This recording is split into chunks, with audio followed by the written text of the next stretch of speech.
श्रोताओं, नैमिषारण्य में श्री सूत जी से 84,000 ऋषियों ने श्रीमद् देवी भागवत पुराण की कथा सुनते हुए अब वे पूछते हैं कि इसकी श्रवणकर्ता के लिए यानी सुनने वाले के लिए इसके पालनीय नियम क्या हैं। सुनने के फल का महत्व का वर्णन करिए। ऋषियों ने कहा, हे महाभाग सूत जी, हम लोगों ने श्रीमद् देवी भागवत महात्म्य सुन लिया, अब इस पुराण के श्रवण विधि सुनना चाहते हैं। इस पर श्री सूत जी बोले, हे मुनियों, अब आप लोग इस पुराण के श्रवण का विधान सुने, जिसे सुनने वाले मुनियों की समस्त कामनाएं सिद्ध हो जाती हैं। पुराण श्रवण के इच्छुक विद्वान मनुष्य को चाहिए कि वह सर्वप्रथम ज्योतिषी को बुलाकर शुभ मुहूर्त में निर्धारित कर लें और इसके लिए ज्येष्ठ मास से लेकर 6 महीने शुभ कारक होते हैं।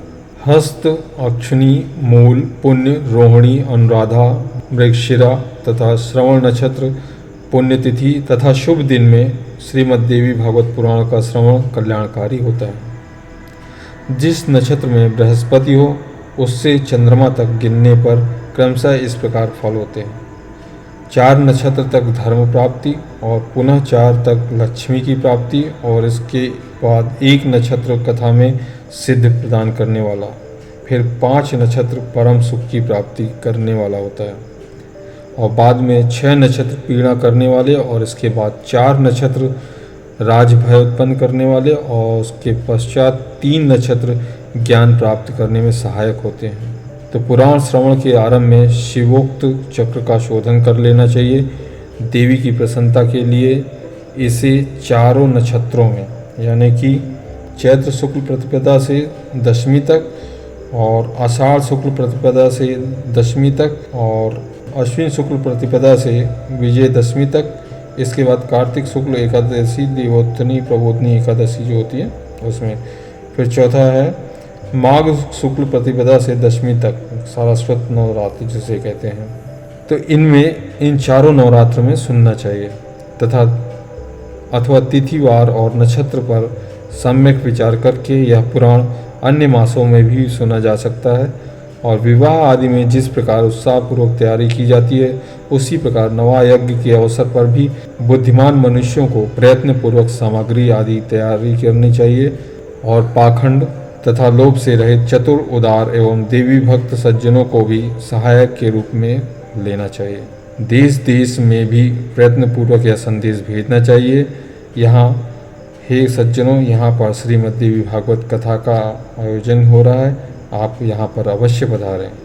चाहे सूर्य की उपासना करने वाले हों, चाहे गणेश भक्त हों, चाहे शैव हों, चाहे वैष्णव हों अथवा शक्ति के उपासक हों, सभी इस कथा के श्रवण के अधिकारी हैं, क्योंकि सभी देवता शक्ति के साथ ही रहते हैं। इसलिए श्रीमद् देवी भागवत की कथा रूपी सुधा के रसिक प्रेमी जनों को कथा श्रवण के लिए विशेष रूप से आना चाहिए।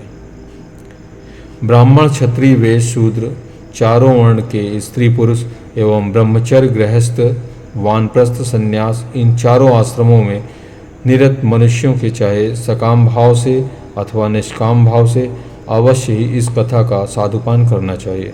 जिन लोगों को पूरे 9 दिन तक कथा सुनने का अवकाश न मिल सके, समय न मिल सके, वे जब भी समय मिले तभी आ जाएं, क्योंकि यज्ञ में क्षण भर भी पहुंच जाना विशेष पुण्यदायक होता है। बड़ी नम्रता के साथ मनुष्यों को निमंत्रण देना चाहिए और आए हुए श्रोताओं के बैठने पर समुचित प्रबंध करना चाहिए। विस्तृत भूमि में कथा व प्रवचन का सुंदर स्थान बनाना चाहिए और उस स्थान की सफाई कराकर गोबर से लिपवा देना चाहिए। केले के स्तंभों से सुशोभित और ध्वज पताकाओं से अलंकृत एक सुरम्य मंडप का निर्माण करना चाहिए और उसके ऊपर सुंदर चांदनी लगा देनी चाहिए। कथा वाचन का आसन दिव्य तथा सुकर और आस्तरण से युक्त होना चाहिए। उसे प्रयत्नपूर्वक पूर्वाभिमुख अथवा उत्तराभिमुख रखना चाहिए। कथा श्रवण के लिए आने वाले पुरुष तथा स्त्री श्रोताओं के लिए भी यथायोग्य अलग अलग आसनों की व्यवस्था करनी चाहिए। पृथक्त्व संपन्न संयमी शास्त्रज्ञ देवी की आराधना में तत्पर, दयालु, लोभहीन, दक्ष तथा धैर्यशाली कथावाचक उत्तम माना गया है। इसी प्रकार श्रोता से भी यही होना चाहिए कि जो ब्राह्मण सेवी, देवभक्त, कथा रस का पान करने वाला, उदार, लोभ रहित, विनम्र और हिंसा आदि में रहित हो, पाखंडी, लोभी, स्त्री स्वभाव कामी धर्म का दिखावा मात्र करने वाला निष्ठुर तथा क्रोधी वक्ता देवी भागवत के नवा यज्ञ में श्रेष्ठ नहीं माना जा सकता। श्रोताओं की शंकाओं के निवारण हेतु कथावाचक के साथ साथ एक ऐसा सहायक भी लगा देना चाहिए जो पांडित्य गुणवान, शांत तथा श्रोताओं को समझाने में कुशल हो। कथा प्रारंभ होने के एक दिन पूर्व ही वक्ता एवं श्रोतागणों को क्षौर कर्म करा लेना चाहिए। तत्पश्चात उसके बाद अन्य नियमों का पालन करना चाहिए। उस दिन शौचादि से निवृत्त हो अरुणोदय वेला में ही स्नान कर लेना चाहिए। संध्या तथा तर्पण आदि नित्य कर्म संक्षेप में ही कर लेना चाहिए और तत्पश्चात कथा श्रवण का अधिकारी बनने के लिए गोदान करें और सब विघ्नों को दूर करने वाले श्री गणेश जी का सर्वप्रथम पूजन करें और कलश स्थापन करके वहाँ 10 दिक्पालों, बटुक क्षेत्रपाल और सभी योगी योनियों और मातृकाओं का भी पूजन करें और तुलसी, नवग्रह, विष्णु तथा शिव जी का पूजन करके नवाक्षर मंत्र से जगदम्बा का पूजन करना चाहिए। तत्पश्चात सुंदर अक्षरों में लिखी हुई भगवती की वाङ्मयी मूर्ति स्वरूप श्रीमद्देवी भागवत पुस्तक की सभी उपचारों से विधिवत पूजा करके कथा की निर्विघ्न समाप्ति के लिए 5 विद्वान ब्राह्मणों का वर्ण करना चाहिए। उनसे निरंतर नवार्ण मंत्र का जप एवं दुर्गा सप्तशती का पाठ कराना चाहिए। अंत में प्रदक्षिणा तथा नमस्कार के बाद इस प्रकार स्तुति करें।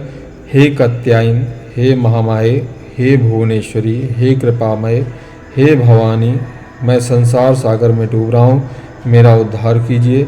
तथा हे ब्रह्मा विष्णु महेश से पूजनीय माता जगदम्बिके, मेरे ऊपर प्रसन्न होइए। हे देवी, आप मुझे मनोवांछित वर प्रदान कीजिए। आपको बार बार प्रणाम है। आप इस प्रकार प्रार्थना करके स्वस्थ चित्त होकर कथा सुने। उस समय संयचित्त होकर वक्ता को साक्षात व्यास समझकर विधिवत उसकी पूजा करें और वस्त्राभूषण तथा माला आदि पहनकर उनसे प्रार्थना करें। समस्त शास्त्र तथा पुराण इतिहास की ज्ञाता हे व्यास जी, आपको नमस्कार है। आप कथारूपी चंद्रमा की ज्योति से हमारे अंतःकरण के अंधकार समूह को नष्ट कीजिए। इसके बाद नवाह के नियमों का व्रत लें और ब्राह्मणों का यथाशक्ति पूजन करके उन्हें पहले यथास्थान पर बैठा दें। तत्पश्चात स्वयं अपने आसन पर बैठ जाएं। तब सावधान मन से चारों पुरुषार्थ धर्म, अर्थ, काम एवं मोक्ष फल को प्राप्त करने के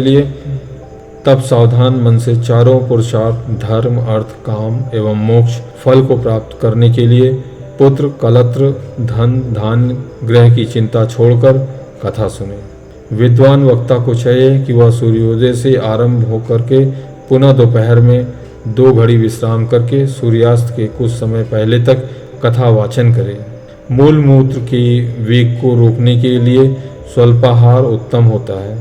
कथार्थी को दिन रात में केवल एक बार हविष्यान्न का भोजन करना ही ठीक है, अथवा फलाहार करें या केवल दूध घी के आहार पर ही रहें। बुद्धिमान को चाहिए कि ऐसा आहार ग्रहण करें जिससे कथा में किसी प्रकार की बाधा न हो। हे द्विजगण, अब मैं कथा श्रवण में निष्ठा रखने वालों के नियम बताता हूँ। जो लोग ब्रह्मा, विष्णु और शिव में भेद दृष्टि रखते हैं, देवी की भक्ति से रहित हैं, जो पाखंडी, हिंसक तथा दुष्ट हैं और जो ब्राह्मणों से द्वेष रखने वाले तथा नास्तिक हैं, वे कथा श्रवण के योग्य नहीं हैं। जो पर स्त्री, पराया धन, ब्राह्मण धन तथा देव संपत्ति के हरण में लुब्ध रहते हैं, उनका कथा श्रवण में अधिकार नहीं है। श्रोता को चाहिए कि वह ब्रह्मचर्य का पालन करे, पृथ्वी पर सोए, सत्य बोले, जितेंद्रिय रहे तथा कथा की समाप्ति पर संयम पूर्वक पत्तल पर भोजन करे। व्रती को वैगन, बहेड़ा यानी कलिंदी और तेल, दाल, मधु और जला हुआ बासी तथा भाव दूषित अन्न का त्याग कर देना चाहिए। कथा सुनने वाला व्रती मांस, मसूर, रजस्वला स्त्री का देखा हुआ खाद्यान्न तथा लहसुन, मूली, हींग, प्याज, गाजर, कोहड़ा और कर्मी का साग न खाएं। काम, क्रोध, मद, लोभ, पाखंड और अहंकार को छोड़ दे। विप्रद्रोही, पतित, संस्कारहीन, चांडाल, यवन, अंत्यज, रजस्वला स्त्री और वेद विहीन मनुष्यों से कथावृत्ति को वार्तालाप नहीं करना चाहिए। श्रोता को चाहिए कि वह वेद, गौ, गुरु, ब्राह्मण, स्त्री, राजा, महापुरुष, देवताओं और देव भक्तों की निंदा कभी न सुने। जो कथावती हो उसे हमेशा विनयशील, सरलचित, पवित्र, दयालु, कम बोलने वाला, उदार मन वाला होना चाहिए। श्वेत कुष्ठी, क्षय रोगी और अभागा, पापी, दरिद्र तथा संतानहीन मनुष्य इस कथा को भक्तिपूर्वक सुने। जो स्त्री वंध्या, काकवंध्या यानी कि जिस स्त्री को एक बार संतान होकर बंद हो जाए, अभागिन तथा मृतवत्सा हो और जिसका गर्भ गिर जाता हो, ऐसी सभी स्त्रियों को इस देवी भागवत कथा का श्रवण करना चाहिए। जो मनुष्य बिना परिश्रम के ही धर्म, अर्थ, काम और मोक्ष प्राप्त करता है, वह यत्नपूर्वक इस देवी भागवत की कथा अवश्य सुने। इस नवाह कथा के 9 दिन 9 यज्ञों के समान है। उनमें किया गया दान, हवन तथा जप अनंत फल देने वाला होता है।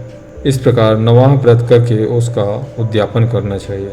फल की कामना करने वाले पुरुषों को महाष्टमी व्रत उद्यापन की भांति नवाह व्रत का भी उद्यापन करना चाहिए। निष्काम व्यक्ति कथा के श्रवण मात्र से पवित्र होकर मुक्ति पा जाते हैं, क्योंकि परा भगवती मनुष्यों को भोग और मोक्ष सब कुछ देने वाली है। पुस्तक और कथावाचक दोनों की प्रतिदिन पूजा करनी चाहिए और वक्ता द्वारा दिया हुआ प्रसाद भक्ति पूर्वक ग्रहण करना चाहिए। नवाह यज्ञ में जो श्रोता नित्य कुमारी कन्याओं, सुहागिन स्त्रियों तथा ब्राह्मणों को भोजन कराता है, उनसे प्रार्थना करता है, उसकी कार्य सिद्धि अवश्य हो जाती है, इसमें संदेह नहीं है। सभी त्रुटियों की शांति और निमित्त कथा समाप्ति के दिन गायत्री सहस्त्र नाम अथवा विष्णु सहस्त्र नाम का पाठ करना चाहिए, जिसके स्मरण तथा नाम कीर्तन से तप, यज्ञ, क्रिया आदि में न्यूनता समाप्त हो जाती है। उन विष्णु भगवान का नाम कीर्तन करना चाहिए। कथा समाप्ति के दिन दुर्गा सप्तशती के मंत्रों अथवा देवी महात्म्य के मूल पाठ से या नवर्ण मंत्र से होम करना चाहिए। नवर्ण मंत्र ओम ऐं ह्रीं क्लीं चामुंडाय विच्चे, यह नवर्ण मंत्र है। अथवा घृता सहित पायस द्वारा गायत्री मंत्र का उच्चारण करके हवन करें, क्योंकि यह श्रीमद् देवी भागवत महात्म्य पुराण गायत्री में कहा गया है। कथावाचक को वस्त्र, भूषण, धन आदि के द्वारा संतुष्ट करें, क्योंकि कथावाचक के प्रसन्न होने पर सभी देवता उस पर प्रसन्न हो जाते हैं। श्रद्धापूर्वक ब्राह्मणों को भोजन कराएं और नाना विधि दक्षिणाओं से उन्हें संतुष्ट करें, क्योंकि वे विप्र पृथ्वी पर देवता के स्वरूप हैं। उनके संतुष्ट होने पर वांछित फल प्राप्त होता है। सुहागिन स्त्रियों तथा कुमारी कन्याओं को साक्षात देवी समझकर उन्हें भोजन कराएं, उन्हें दक्षिणा देकर अपने मनोरथ की सिद्धि के लिए प्रार्थना करें। स्वर्ण दूध देने वाली गौ, हाथी, घोड़े और भूमि का दान करना चाहिए, क्योंकि उसका अक्षय फल होता है। सुंदर अक्षरों में लिखी देवी भागवत की पुस्तक को रेशमी वस्त्र में लपेटकर उसे स्वर्ण निर्मित सिंहासन पर रखकर अष्टमी या नवमी तिथि को विधिपूर्वक कथावाचक को दान करना चाहिए। ऐसा करने से वह इस संसार में सभी सुखों को भोगकर अंत में दुर्लभ मोक्ष को प्राप्त करता है। पुराण को जानने वाला वक्ता चाहे दरिद्र हो, दुर्बल हो, बालक हो, युवक हो अथवा वृद्ध हो, वह हमेशा वंदनीय एवं पूज्य एवं मान्य होता है। यद्यपि संसार में जन्म अथवा गुण के कारण अनेक गुरु हैं, परंतु पुराण का ज्ञाता उन सब में श्रेष्ठ गुरु माना जाता है। व्यास के आसन पर बैठा हुआ पौराणिक ब्राह्मण जब तक कथा समाप्त न हो जाए तब तक किसी को भी प्रणाम न करे। जो लोग इस दिव्य पौराणिक कथा को श्रद्धा रहित होकर सुनते हैं, उनका दुख तथा दरिद्र युक्त मनुष्यों को कथा श्रवण का पुण्य फल प्राप्त नहीं होता है। उन दुख तथा दरिद्र युक्त मनुष्यों को कथा श्रवण का पुण्य फल प्राप्त नहीं होता है। जो लोग तांबूल, पुष्प आदि उपचारों से पुराण का पूजन किए बिना ही देवी की कथा सुनते हैं, वे दरिद्र होते हैं। और जो लोग कथा के बीच में ही उसे छोड़कर अन्यत्र चले जाते हैं, कुछ ही समय बाद उनकी संपदाएं एवं स्त्री आदि नष्ट हो जाती हैं। जो लोग अभिमानवश व्यास से ऊंचे आसन पर बैठकर कथा सुनते हैं, वे नरक यातना भोगकर इस लोक में कौवे की योनि पाते हैं।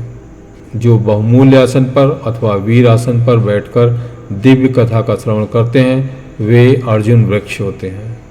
कथा होते समय जो लोग व्यर्थ तर्क वितर्क करते हैं, वे इस लोक में पहले गदर्भ योनि में तत्पश्चात गिरगिट की योनि में जाते हैं। जो लोग पुराण जानने वालों की अथवा पाप नाशनी कथा की निंदा करते हैं, वे सैकड़ों जन्म तक दुष्ट कुत्ते होते हैं। इसमें संदेह नहीं है। जो लोग कथावाचक के बराबर आसन पर बैठकर कथा सुनते हैं, उन्हें गुरु के आसन पर बैठने का पाप लगता है और वे नरक में वास करते हैं। जो लोग वक्ता को प्रणाम किए बिना ही कथा सुनने लगते हैं, वे जन्मांतर से विषैले वृक्ष होते हैं। इसी प्रकार जो लोग लेटे लेटे कथा सुनते हैं, वे अजगर सांप की योनि पाते हैं। और जो मनुष्य कभी भी पुराण की कथा नहीं सुनते, वे घोर नरक भोग कर बनैले सुअर की योनि में जाते हैं। जो शठ मनुष्य कथा का अनुमोदन नहीं करते, अपितु उसमें विघ्न डाला करते हैं, वे करोड़ों वर्षों तक नरक यातना भोग कर अंत में ग्राम सूकर होते हैं।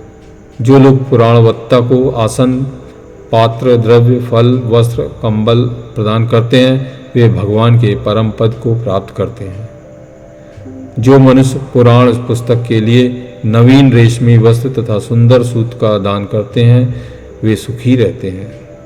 सभी पुराणों के सुनने से जो फल प्राप्त होता है, उससे 100 गुना पुण्य श्रीमद् देवी भागवत पुराण के श्रवण से होता है।